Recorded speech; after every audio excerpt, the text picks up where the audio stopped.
7 days wrapped into 30 minutes. Welcome to Week in One. I'm Melissa Dupré. Let's recap on this week's top stories and interviews that made headlines on ENCA. The long-awaited BRICS summit concludes in Sandton this week. And the Senza Mayure trial, as well as the Babita Deokaran murder cases, were back in court. And Zimbabweans go to the polls this week to elect a new president. And at what point are we going to vote? Slain whistleblower Babita Deokaran's family say they're far from closure. This week marked 2 years since she was assassinated outside her home. Her family convened at the crime scene alongside activists and NGOs to remember and commemorate her. The 6 men charged with her murder have been sentenced to between 6 and 22 years in jail. ENCA's Bafedile Morane has more.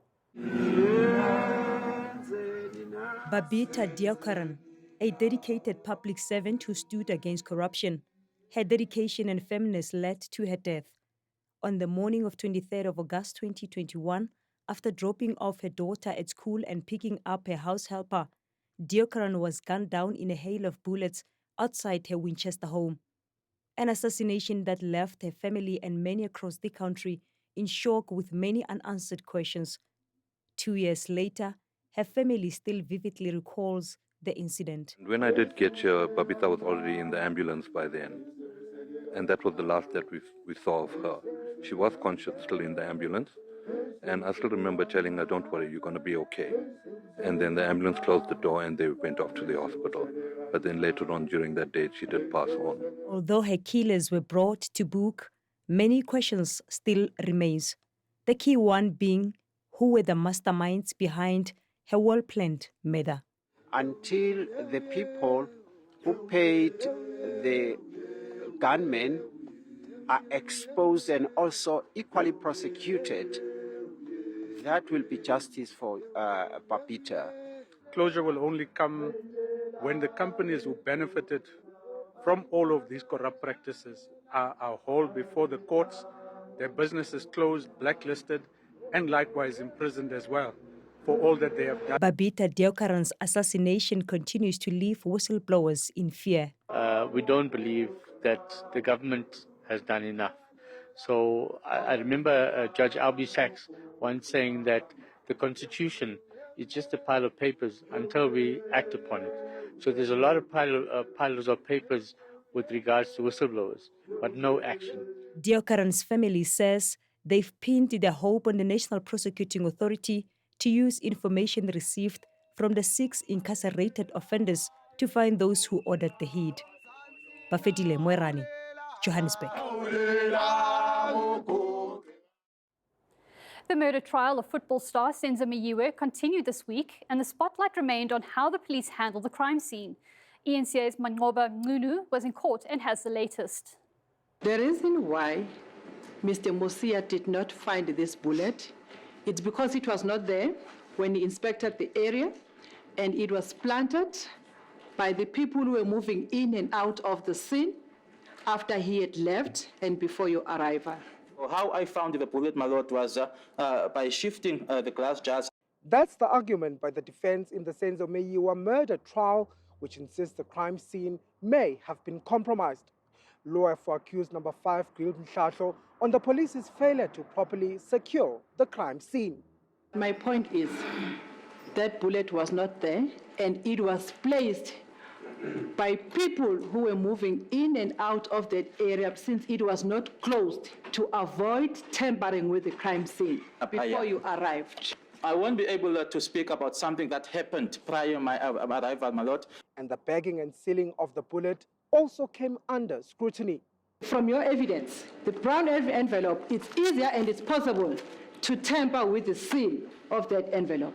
And it was put in a prescribed plastic bag that we have just displayed to the court now, on which you said it can be pierced by sharp objects. You cannot tamper with something that is placed inside the exhibit bag. Police were also accused of failing to collect crucial evidence from the scene.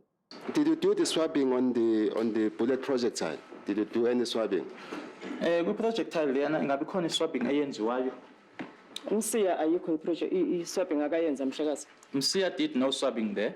So So he did not do any swabbing to determine the presence of blood on that bullet project site.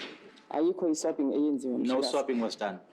Meanwhile, the registers from the Springs Local Criminal Records Center, which were read in court, have revealed that Warrant Officer Thabo Mosia only returned to the crime scene at 10 the following day, 4 hours later than claimed in his evidence in court.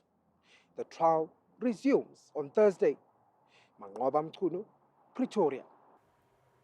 The Inyubeni Tavern's owners remain defiant their building won't be demolished. This despite the Buffalo City municipality seeking a court order to tear it down after it claimed renovations to the tavern where 21 young people died last year were done illegally. ENCA's Ronald Masinda compiled this report. Siyakangela Ndevu says the Buffalo City Metropolitan Municipality is clutching at straws. He's adamant that the municipality's plans to demolish his building are uncalled for, since he believes that there are many other residential and business buildings in the area that have not complied with the required building regulations. Buffalo City have failed. They cannot ask me to clean their mess. They have made a mess in the entire Buffalo City. Now they want us to clean their mess. I would never. Because now if you go around here, let's talk about talking about business. Let's talk about in general. There's a number of sites here. Abantu apho khona bakhe ibuilding zabo bengasipasanga plan kwamasipala. Devu also says he's willing to sell his premises to the highest bidder. If I sell it, I will sell it to foreign nationals because they want to get into our locations. They are the ones who are running the economy here. So zonke businesses zithathwe ngabo. Thina asinayo business. Some residents of Scenery Park have called for the tavern to be turned into a heritage site to remember the 21 young people that lost their lives. However, one of the children's parents is against that idea. We don't have a problem with the structure being demolished, but only until all the cases are done, even the inquest, because we understand that probably the person who will be chairing the inquest might want to go and visit that place physically. Meanwhile, the Buffalo City Metropolitan Municipality says plans are still on track to demolish the building. We did find 2 transgressions and that we served a notice for him to rectify them. And if by the date that we've set, those were not rectified, firstly, the rezoning of the business, and secondly, the building of the business illegally, then we'll take further action, which includes the demolition of the structure. The owners of Inyubeni Tavern say they've also received numerous offers to sell their building and are even willing to fight it in court should it be destroyed. Ronald Masinda in Scenery Park in the Eastern Cape. Stay tuned to Week in One. Coming up, we look at some of the big interviews that our anchors have conducted this week.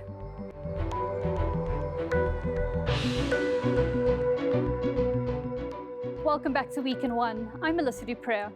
The 15th annual BRICS Summit took place in Sandton this week with several heads of state in attendance.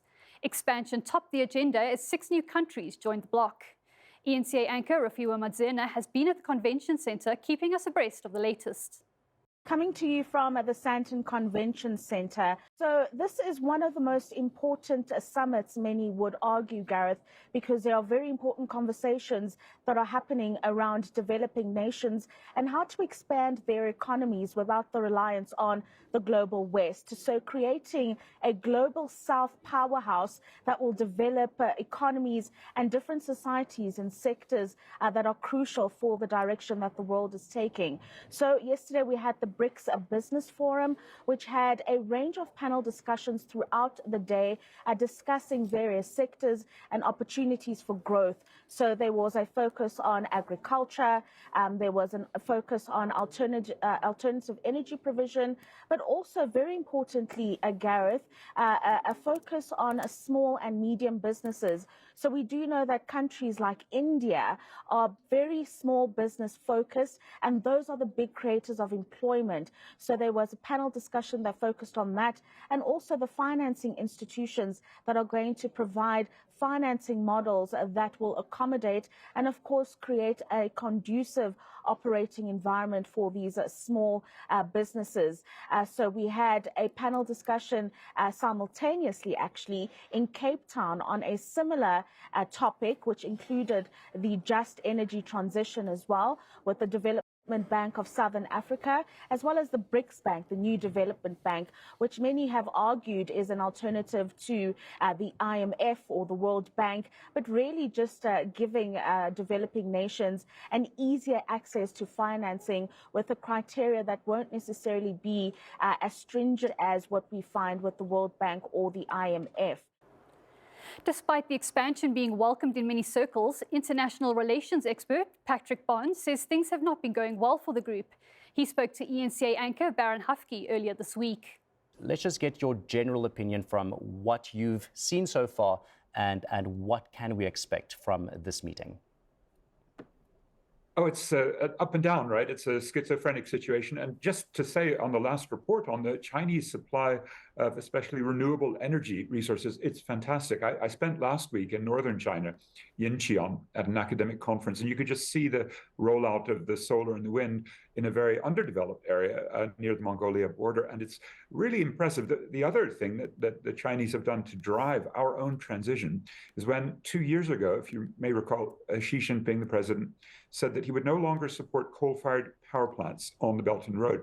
What that did was to kill the Messina-Mikado Special Economic Zone's 4,600 megawatt coal-fired power plant. That was the original proposal, nearly as big as Kusile and Medupe. Now that's the sort of pressure we're seeing the debates about. The West is putting pressure to decarbonize, and that includes a carrot, giving some $8.5 billion. But what Xi did, I think, is laudable. He used a stick. He said, we're just not going to have any more coal-fired power in our Belt and Road. He put on a sort of financial sanctions. And I think it's that mix of kind of giving something, the cheaper renewable. What we'd hope is that renewable would come without intellectual property restrictions. So South Africa could start a major renewable industry since we have so much sun and wind. But yeah, more generally, it's a mixed bag. The big news yesterday was a retreat from the de-dollarization initiative. And that was what Sim Tshabalala, the Standard Bank CEO, 20% owned, by the way, by the Chinese state.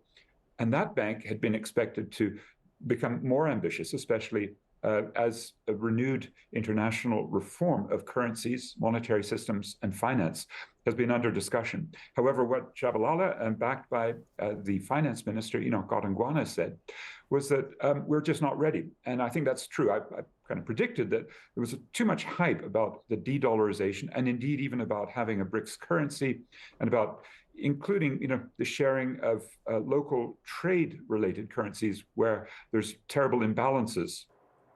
The BRICS Trade Fair is where countries have been showcasing different products and services to strengthen business relations within the bloc. The exhibitions included energy, infrastructure, and economic transformation, among other things. ENCA's Heidi Jokos has more. We are at the trade fair here at Gallagher Estate, and this is where you are finding a number of companies that are really showcasing their businesses and trying to find solutions to South African problems. And I must say that a number of companies that we have been seeing really are trying to address perhaps the energy crisis that we are facing. But I think an interesting perspective here is the fact that you have a company called Green Scooter, and it specifically is looking at pure electric scooters. I'm just going to move over and speak to the founder and CEO of Green Scooter, Fazile Dlamini. Thank you so much for your time. We do appreciate it. I'm definitely wearing the right color because your company's... Thank you. Let's just speak about what this is all about. I mean, when I saw the word pure electric, I thought in a country with persistent load shedding, why would you opt to go for an electric scooter? Perhaps just speak to us about the inception of this and the thought process behind all of this. All right. Well, thank you and good morning.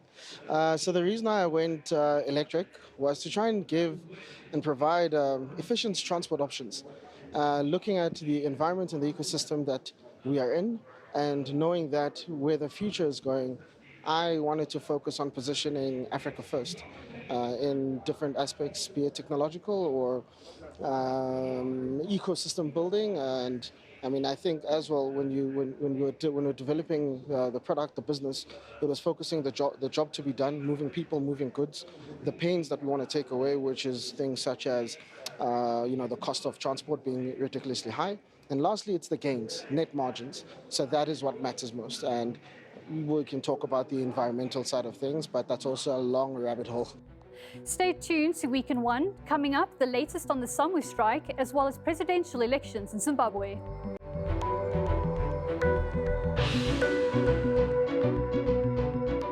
Welcome back to Week in One. I'm Melissa Dupre.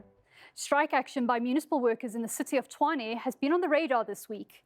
Tshwane city managers made their financial point clear when they met with the SAMU trade union before the bargaining council. ENCA's Pulele Tweety-Jones reports. But to chat to us more about today is, of course, the mayor of Tshwane, Celia Brink. Thank you very much for chatting to us. Maybe let's just begin with what was discussed today at the bargaining council between yourself and the unions, and updates on that. So the bargaining council process, as mentioned before, it's something that council decided we have to embark on to get an exemption from the salary increases on the basis that the city is just not in a financial position to afford it. Papers were submitted to the bargaining council some time ago. We needed some time to finalize our financials for the financial year that ended in June. So what happened is those arguments were made, the information was presented. Paperwork from the city was more than 1,000 pages in substantiating the case we made there.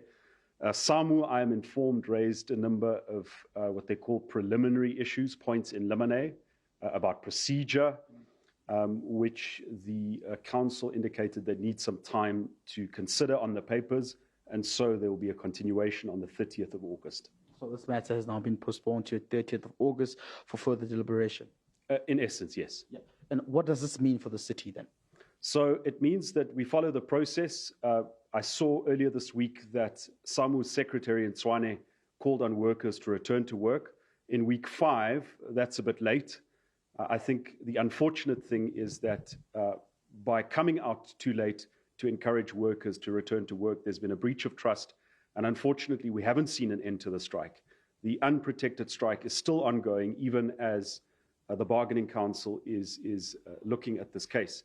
So unfortunately, we still see instances of intimidation, but the good news is that there are some workers that are coming back. The majority of Tshwane workers are either at work or desperately wanting to work, and it's just intimidation, blockages, and so forth that are keeping them from attending to their duties.